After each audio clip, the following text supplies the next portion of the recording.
Dear student, welcome to my YouTube channel Explore Physics. I'm Umar Khitab, PhD Scholar of Physics. और dear student, ये video मैं बना रहा हूँ अपनी यूनिवर्सिटी के स्टूडेंट के लिए। अगर तो आप बेसिक लेवल के स्टूडेंट हैं तो आप काइंडली मेरे बेसिक कंसेप्ट पे जो प्लेलिस्ट है वो आप चेक कर सकते हैं। तो आज के लिए हमारा टॉपिक है energy and power of wave travelling along a string. Basically topic का मतलब ये है कि ट्रांसवर्स वेव या मैकेनिकल वेव जब एक पॉइंट से दूसरे पॉइंट तक ट्रेवल करते हैं तो वो एनर्जी को कैसे कैरी करते हैं एक पॉइंट से दूसरे पॉइंट तक। तो ये मैंने एक स्ट्रिंग लिया हुआ है कि जो किसी सपोर्ट के साथ अटैच है, और अगर मैं अपने हाथ से मैकेनिकल एनर्जी यूज़ करके ऐसे स्ट्रिंग को एनर्जी देता हूँ तो अगर ये आइडियल कंडीशन है, मतलब मेरी एनर्जी लॉस नहीं हो रही है, तो जितनी एनर्जी मैं दे रहा हूँ उतनी ही एनर्जी वेव ने कैरी करना है एक पॉइंट से दूसरे पॉइंट तक, क्योंकि एनर्जी कंजर्व है। लेकिन एक्चुअल में ऐसे नहीं होता है, कुछ एनर्जी के लॉसेज आते हैं। तो अब हम ये देखना है कि किस टाइप ऑफ एनर्जी को वेव कैरी करते हैं। तो वेव के साथ वो काइनेटिक एनर्जी भी कैरी करते हैं और पोटेंशियल एनर्जी भी कैरी करते हैं। तो काइनेटिक एनर्जी तो असल में हम पढ़ चुके हैं कि वो एनर्जी जो बिकॉज ऑफ मोशन हो। तो यहाँ पे अगर आप चेक करें तो मैंने एक small mass element DM consider किया है। जब ये वेव ऐसे ट्रांसफ़र होते हैं एक पॉइंट से दूसरे पॉइंट तक, तो ये मास डीएम क्या करता है, ये ऐसे ऑसिलेट हो रहा है मीन पोजीशन के अलोंग। तो उसकी काइनेटिक एनर्जी हम कैसे लिख सकते हैं, हाफ एम वी स्क्वायर। और मतलब कि काइनेटिक एनर्जी उसके वेलोसिटी पर डिपेंड, वेलोसिटी के स्क्वायर पर डिपेंडेंट है। Kinetic energy stated with the velocity square of A mass element DM.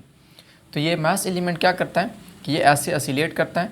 तो जब ये एक्सट्रीम पोजीशन पर होता है उसकी वेलोसिटी ज़ीरो होती है, तो मतलब कि इस एक्सट्रीम पोजीशन पर वो उसकी काइनेटिक एनर्जी भी ज़ीरो होती है। जब वो मीन पोजीशन पर आता है तो उसकी वेलोसिटी मैक्सिमम होती है। तो मतलब ये है कि जब ये मीन पोजीशन पर होता है तो उसके साथ मैक्सिमम काइनेटिक एनर्जी होती है। और पोटेंशियल एनर्जी वेव कैसे कैरी करते हैं मैकेनिकल वेव के, हम पढ़ चुके हैं कि potential energy because of position है। जैसे अगर आपके पास एक स्प्रिंग है और आप क्या करते हैं कि आप उसको ऐसे कंप्रेस करते हैं या रेयरफेक्ट करते हैं, रिलैक्स करते हैं, एक्सटेंड करते हैं, तो आप उसकी पोजीशन को बदल रहे हैं, तो वो एनर्जी को स्टोर कर रहा है या एनर्जी को एक पॉइंट से दूसरे पॉइंट तक कैरी करता है। तो इन द सेम में यहाँ पे ये जो स्ट्रिंग है ये स्मॉल मास एलिमेंट या मॉलिक्यूलों से मिलकर बना है।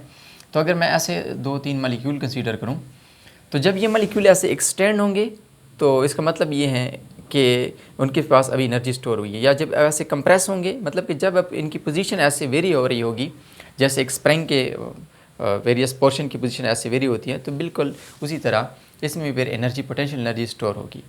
तो जब स्ट्रिंग ऐसे एक्सट्रीम पोजीशन पर होता है तो उस दौरान ये पार्टिकल अपनी नॉर्मल पोजीशन पर होते हैं, ये ना कंप्रेस होते हैं, ना रिलैक्स, ना एक्सटेंड होते हैं, ना कंप्रेस होते हैं। तो मतलब उसके दौरान उसके साथ पोटेंशियल एनर्जी नहीं होती है। लेकिन जब ये मीन पोजीशन पर होता है ये स्ट्रिंग, तो फिर उसके दौरान ये वेव जब वहाँ से पास होते हैं तो पार्टिकल ऐसे एक्सटेंड होते हैं अपनी पोजीशन से और अपने साथ कंप्रेस एक्सटेंड होते हैं ऐसे। तो एनर्जी वहाँ पे पोटेंशियल एनर्जी स्टोर करते हैं और कैरी करते हैं एक पॉइंट से दूसरे पॉइंट तक। तो इसका मतलब ये है कि जब both the kinetic and potential energy are maximum at y is equal to zero, कि ये y is equal to zero position मैं कंसीडर कर रहा हूँ, और इस पोजीशन पर काइनेटिक एनर्जी भी मैक्सिमम होती है और पोटेंशियल एनर्जी भी मैक्सिमम होती है। तो अब हमने रेट को फाइंड आउट करना है, रेट ऑफ एनर्जी ट्रांसमिशन। तो उसके लिए हम सिर्फ और सिर्फ काइनेटिक एनर्जी कंसीडर कर रहे हैं। और जब हम मैथमेटिकली उसको सॉल्व करेंगे तो जितनी काइनेटिक एनर्जी हमारे पास उतनी ही पोटेंशियल एनर्जी होगी। तो काइनेटिक एनर्जी मैंने उसी मास एलिमेंट डी एम का काइनेटिक एनर्जी को डी के से रिप्रेजेंट किया है, जो कि बराबर होगा हाफ एम वी स्क्वायर, लेकिन यहाँ पे उस मास एलिमेंट को मैं डी एम कह रहा हूँ, तो D K is equal to half D M V square. अब वी क्या है, ये मैं हम ऑन दी कैंपस हम पढ़ चुके हैं कि पोजीशन उसका वेलोसिटी क्या है कि पोजीशन का derivative Y divide by T, कर ली वाई डिवाइड कर ली बाई टी।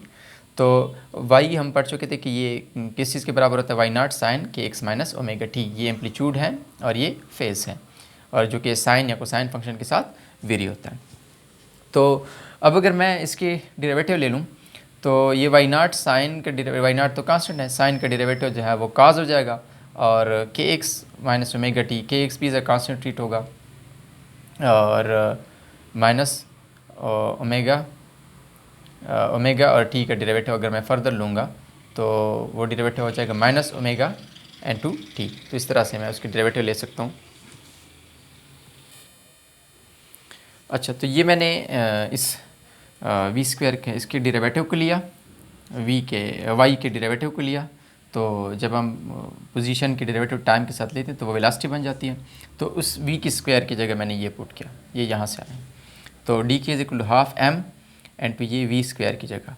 अब ये स्क्वायर मैं इस पे अलग से लेता हूँ, और ये साइन स्क्वायर थीटा, जैसे साइन होल स्क्वायर थीटा वो साइन स्क्वायर थीटा के बराबर होता है, इसलिए साइन स्क्वायर इंटू के एक्स माइनस ओमेगा टी।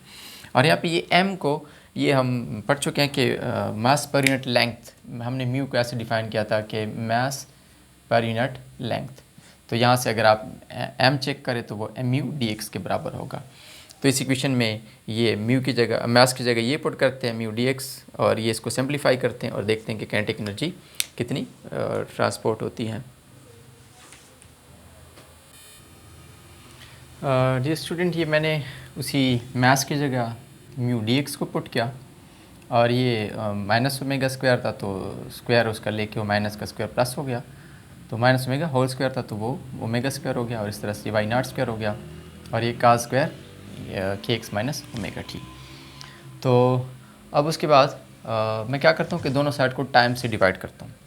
तो अगर मैं दोनों साइड को टाइम से डिवाइड करूँगा तो ये हो जाएगा डी टी, तो ये डी के divided by D T, kinetic energy divide by time. Energy divide by time को हम क्या कहते हैं, पावर कहते हैं, और ये velocity divide, position divide by time को हम वेलोसिटी कहते हैं। तो ये इक्वेशन मजीद कैसे बन जाएगी, D K divide by D T is equal to half mu V and to ये ओमेगा स्क्वायर, और ये वाई नॉट स्क्वायर का स्क्वायर, थीटा के डायमेंशन इसके हैं तो के एक्स माइनस ओमेगा टी।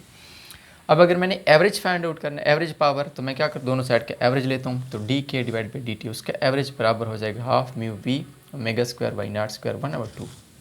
ये मैंने इधर मेंशन किया हुआ है कि का स्क्वायर थीटा का एवरेज वैल्यू जो है ये 1/2 के बराबर होता है। ये आप मैथमेटिकली प्रूव भी कर सकते हैं कि एवरेज वैल्यू ऑफ का स्क्वायर और साइन स्क्वायर जो है ये 1/2 के बराबर होता है, जबकि एवरेज वैल्यू ऑफ साइन या काज जो है वो 0 के बराबर, लेकिन average value of sine square या काज स्क्वायर 1/2 के बराबर होता है। तो एवरेज वैल्यू ये आप मैथमेटिकली डिराइव कर सकते हैं।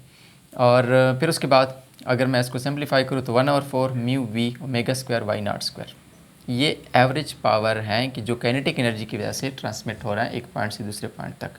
मतलब ये है कि जब वेव पास हो रहे होते एक पॉइंट से दूसरे पॉइंट तक, तो एनर्जी या पावर ट्रांसमिट हो रहा है from the energy of a higher region to the energy of a less reason.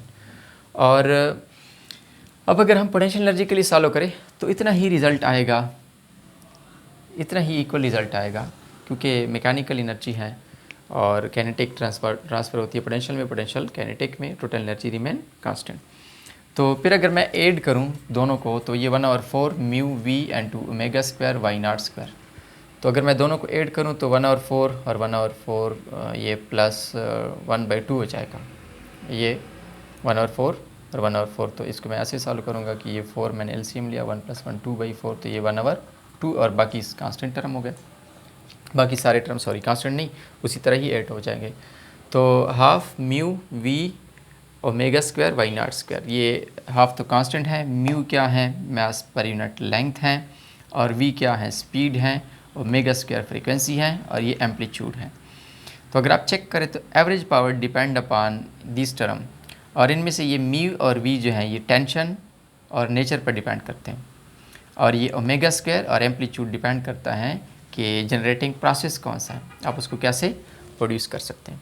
तो जनरलाइज फॉर्म में अगर हम चेक करें तो जो भी आपके पास, ये हमने मैकेनिकल वेव के लिए रिजल्ट निकाला, लेकिन जो भी आपके पास वेव होते हैं उसके एम्पलीट्यूड स्क्वायर के साथ पावर वो वेरी करते हैं, कैरी करते हैं एनर्जी को, या एवरेज पावर को एम्पलीट्यूड के स्क्वायर के साथ उसका एवरेज पावर डिपेंड करता है। तो आज के लिए इतना ही।